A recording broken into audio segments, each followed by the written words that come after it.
Hi, my name is Christina Nguyen, and today I'll be talking about my Physics 2211 Lab 2.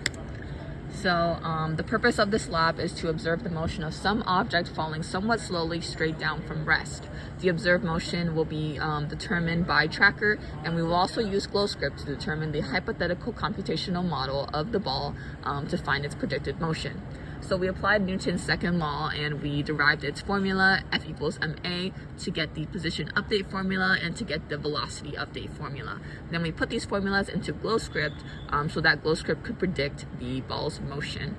We also used this F drag formula to find the drag force in the computational model, and we will find the proportionality constant based on observation.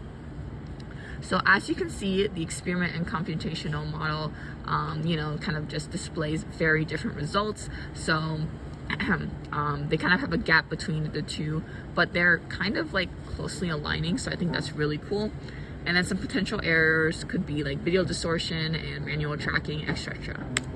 So let's take a closer look at what's happening. So first off, we're going to talk about some assumptions that we made in this experiment. So we have to assume that there's only two possible forces acting on the system, which are drag and gravity. But in real life, there are all kinds of invisible and unnoticeable forces that may have affected the object's motion. We also have to assume that the motion occurs in the y-axis only. So the system is the tennis ball, which I don't know why it's colored blue, but I did that, I guess. And then the surroundings in contact are the air particles, which, kind of give drag force. And then the force that is not in contact is the earth, which gives gravity force. So in the experiment, I filmed the tennis ball dropping to the floor, then used a tracker to obtain data points on its change in position, tracking each frame. I've highlighted the initial conditions for the experiment. Additionally, to add on to the possible errors, the ball's movement was diagonal, so I had to tilt the axis slightly in tracker. And also the model, I've added some initial conditions for the computational model, but I will just talk about it in this slide. So the model with drag had a proportionality constant of 0.024, and the model without drag had a proportionality constant of 0 as its initial conditions. So now we are going to be talking about the computational model. I used the tutorials to adjust my code accordingly so that it would demonstrate the ball's motion in an environment where only gravity or both gravity and drag force exists. We applied Newton's law so that the computer could predict the object's motion. We also applied the formula shown in the beginning of this video to calculate drag force with the proportionality constant. I also adjusted the initial conditions to replicate the conditions of the experiment as closely as possible. So as you can see here, the ball's velocity is a 0 vector, and the position vector does have some number that's not 0, but it's very close to 0, so I just counted it as 0. And then we also have some formulas here, and then the position update formula, etc. And then for drag, we have the V proportionality constant as something non-zero.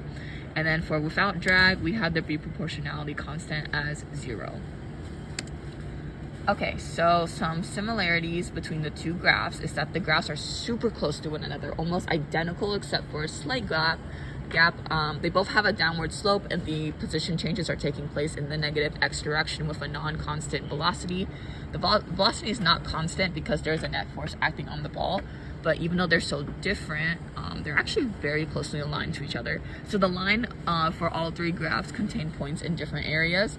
Because physics is based on approximate modeling of real-world phenomena, it makes sense that we aren't able to align the data perfectly. However, at the end, the computational model with drag and the real-life experiment match up at the point kind of like around 0.6667, and for the y, it's negative 1.74. It shows how predictions, even when it's based on approximations, can represent real-world data somewhat accurately.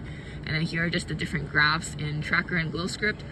In tracker, there's like a slight curve up there. It's because the ball bounced back up in the video. Okay, so some discussion questions. What if? So for the what does it mean question, the computational model with drag can predict terminal velocity while the others cannot. We are unable to obtain a point at which drag is equal to weight in the computational model without drag. And then for the what if question, I used glow script to demonstrate how the change in initial velocity does not affect the terminal velocity. So as you can see, when the initial velocity is 0, the terminal velocity is still negative 23 meters per second. And then when the initial velocity is approximately 10 meters per second, the terminal velocity is still approximately negative 23 meters per second. So thank you for listening to my presentation. Here is a summary of all the key points mentioned in this presentation. Bye.